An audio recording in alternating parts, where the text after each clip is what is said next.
Hello दोस्तों, सच के संगम में आप सभी का स्वागत है। आज के ही दिन लॉन्च हुआ था भारत का पहला सैटेलाइट। आइए विस्तार में जानते हैं। जून 1971 की बात है।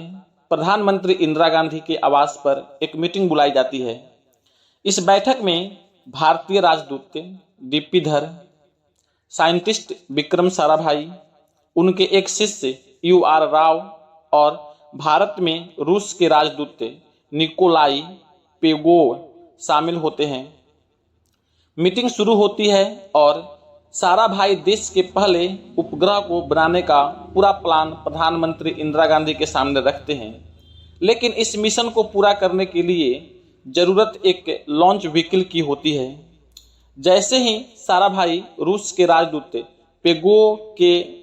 पेगो से इसकी मांग करते हैं, निकोलाई पेगो थोड़ा ठहर कर पूछते हैं, पहले ये बताइए कि चीन ने जो उपग्रह लॉन्च किया वह कितना बड़ा है।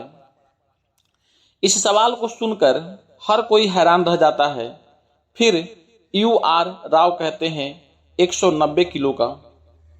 निकोलाई पेगो इंदिरा गांधी और साराभाई की तरफ देखकर कहते हैं कि लॉन्च व्हीकल देने के लिए मेरी एक शर्त है। UR राव ने पूछा, कौन सी शर्त? निकोलाई पेगो बोले, भारत का पहला उपग्रह चीन से बड़ा होना चाहिए। भारत इस शर्त को मान लेता है और सैटेलाइट बनाने की तैयारी शुरू हो जाती है। 4 साल बाद 19 अप्रैल को भारत अपना पहला सैटेलाइट आर्यभट्ट लॉन्च कर देता है। 4 अक्टूबर 1957 को रूस ने पहला सैटेलाइट स्पुतनिक लॉन्च किया। अगले ही साल नासा ने भी स्पेस मिशन पर काम करना शुरू कर दिया। हालांकि भारत में अभी तक इस पर कुछ खास काम शुरू नहीं हुआ था। 1960 और 1970 की दशक में जब रूस और अमेरिका ने अपना स्पेस मिशन शुरू किया तो भारतीय वैज्ञानिकों पर भी ऐसा करने का दबाव बढ़ने लगा। अभी तक भारत में काम का ज़्यादा स्कोप नहीं था। ऐसे में भारत के ज़्यादातर बड़े साइंटिस्ट CV रमन, मेघनाद शाह, रामानुजम आदि काम के लिए विदेश जाते थे। 21 नवंबर 1963 को केरल के त्रिवेंद्रम से देश का पहला रॉकेट लॉन्च किया गया। इस रॉकेट की रेंज 55 किलोमीटर थी। इससे एक साल पहले 1962 में ही स्पेस फतह करने के लिए देश में the Indian national committee for space research की शुरुआत हुई। 6 साल बाद 1968 में इस संस्था का नाम बदलकर इंडियन स्पेस रिसर्च ऑर्गेनाइजेशन यानी ISRO रख दिया गया। इसी वक्त विक्रम साराभाई सोवियत, रूस और अमेरिका की यात्रा पर गए थे। उनके दिमाग में भारत के लिए स्पेस मिशन को शुरू करने का ख्याल आया। सोवियत रूस इस समय तक पर्दे के पीछे से स्पेस मिशन पर काम कर रहा था, लेकिन अमेरिका ने साराभाई को भरोसा दिया कि वह भारत को स्पेस लॉन्च करने में मदद करेगा। कुछ दिन बाद UR राव एक प्लान लेकर साराभाई के पास गए।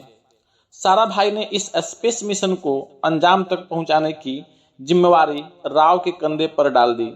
इसके बाद राव ने देश के टॉप 25 इंजीनियर्स के साथ मिलकर इस मिशन पर काम शुरू कर दिया। अब UR राव अपने टीम के साथ उपग्रह बनाने के काम में लग गए। सबसे पहले इन्होंने 100 किलो का यानी 100 किलो का एक उपग्रह का डिजाइन तैयार किया। इस उपग्रह को लॉन्च करने के लिए अमेरिकी स्पेस एजेंसी नासा ने स्काउट रॉकेट देने की बात कही थी। इसी बीच एक रोज प्रधानमंत्री इंदिरा गांधी के पास से रूस में भारत के राजदूत डीपी धर फोन करते हैं। इस बातचीत में वह कहते हैं कि रूस भारत को उपग्रह लॉन्च करने में मदद देने के लिए तैयार है। जब इसकी जानकारी विक्रम साराभाई को हुई तो वे बेहद खुश हुए और पहले उपग्रह पर काम शुरू हो गया। इसके लिए रूस और भारतीय साइंटिस्टों के बीच कई मीटिंग भी हुई।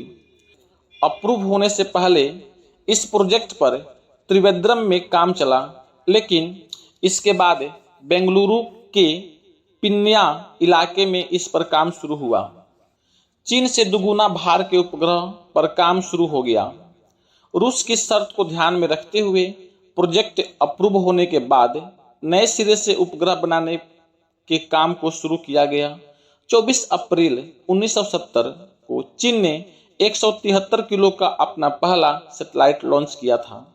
ऐसे में भारतीय वैज्ञानिकों ने 350 किलो के उपग्रह का डिजाइन करना शुरू कर दिया। ये वजन में चीन के उपग्रह से दोगुना था। पहले स्टेज का काम पूरा होने के बाद UR राव अपने टीम के साथ मीटिंग के लिए रूस पहुंचे।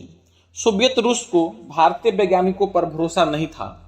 ऐसे में उन्होंने भारत को ऑफर दिया कि भारत सिर्फ पेलोड बनाए और उसे सोवियत सैटेलाइट के साथ लॉन्च करे।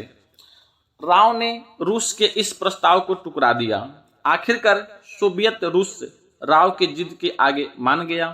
दिसंबर 1971 में विक्रम साराभाई की हार्ट अटैक से मृत्यु हो गई तो लगा कि अब प्रोजेक्ट रुक जाएगा, लेकिन फिर MG के मेनन ने इसरो के अंतरिम चीफ के तौर पर कमान संभाली। अगले साल 1972 में सतीश धवन ने इसरो की जिम्मेवारी संभाली। मेनन और उनके बाद धवन उपग्रह बनाने के काम को पहले की तरह आगे बढ़ाते रहे। फरवरी 1972 में एक बार फिर से इस प्रोजेक्ट पर त्रिवेंद्रम में बैठक आयोजित की गई। ये बैठक सोवियत रूस के साथ उपग्रह लॉन्च करने से पहले समझौते को अंतिम रूप देने के लिए हुई थी। इस बैठक में इंदिरा गांधी का वैज्ञानिकों से सवाल था, आखिर इस उपग्रह से देश को क्या फायदा है? साइंटिस्ट UR राव ने कहा, अगर हम अंतरिक्ष को फतह करना चाहते हैं तो हमारे पास ये पहला मौका है। हम बाकी देशों से कम खर्च में अपने स्पेस मिशन को पूरा कर सकते हैं। इससे देश के एक हिस्से से दूसरे हिस्से में कम्युनिकेशन आसान हो जाएगा। इसे लॉन्च करने के बाद ही हम अंतरिक्ष के बारे में और ज़्यादा जान पाएंगे। इंदिरा गांधी का दूसरा सवाल था, इसमें कितने रुपये का खर्च होगा? UR राव ने अपनी टीम के साथ बात करने के बाद कहा कि करीब 3 करोड़ रुपए खर्च होंगे। इसके बाद इंदिरा गांधी ने ओके कहकर प्रोजेक्ट को हरी झंडी दिखा दी। 1974 में रखी गई उपग्रह लॉन्च करने की तारीख टली। रूस के साथ समझौता होने के बाद 1974 में उपग्रह को लॉन्च करने का फैसला लिया गया।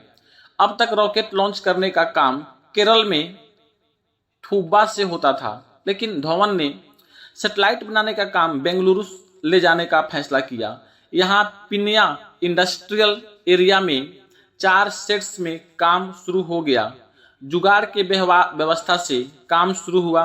काम करने वाले ज्यादातर लोग ऐसे थे जिन्होंने कभी उपग्रह नहीं देखा था। मीडिया रिपोर्ट्स के मुताबिक सोवियत वैज्ञानिक 6 महीने में सिर्फ एक बार मीटिंग करते थे। इस वजह से वहां से कोई खास मदद नहीं मिल रही थी। काम समय पर पूरा नहीं होने की वजह से लॉन्च की तारीख आगे बढ़कर अप्रैल 1975 कर दी गई। मार्च में सैटेलाइट बनकर तैयार हुआ तो इंदिरा गांधी के पास इस उपग्रह के 3 नाम मैत्री, आर्यभट्ट और जवाहरलाल भेजे गए। इंदिरा ने आर्यभट्ट नाम पर मुहर लगाई। आखिरी दिन जब आर्यभट्ट लॉन्च हुआ 19 अप्रैल 1975 को दोपहर 12 बजे थे। रूस के स्पुतनिक यार शहर में आर्यभट्ट उपग्रह लॉन्च होने के लिए तैयार था। इसरो प्रमुख सतीश धवन UR राघव के साथ भारत के 30 वैज्ञानिक वहां मौजूद थे। तभी काउंटडाउन शुरू हुआ। 10, 9, 8, 7, 6, 5, 4, 3, 2, 1 होते ही रूसी भाषा में लेट अस गो की आवाज आते ही आर्यभट्ट की सफल लॉन्चिंग होती है। 12 मिनट के बाद ये उपग्रह अपने तय कक्षा में स्थापित हो जाता है। 12 मिनट बाद ये उपग्रह अपने तय कक्षा में स्थापित हो जाता है। इस पूरे मिशन को अंजाम देने वाले UR राव की आंखों में आंसू आ जाते हैं। हालांकि 5वें दिन सैटेलाइट से संपर्क टूट गया, लेकिन बाद में संपर्क फिर से जुड़ गया। अंतरिक्ष में करीब 17 साल रहने के बाद सैटेलाइट आर्यभट्ट 10 फरवरी 1952 को पृथ्वी के वातावरण में लौट आया। ये है आर्यभट्ट को लॉन्च करने की पूरी कहानी। तो हम आपसे यही उम्मीद करेंगे कि यह वीडियो अगर आपको पसंद आता है तो आप इस चैनल को सब्सक्राइब कर लें, वीडियो को लाइक करें और अपने दोस्तों में इसे शेयर करें।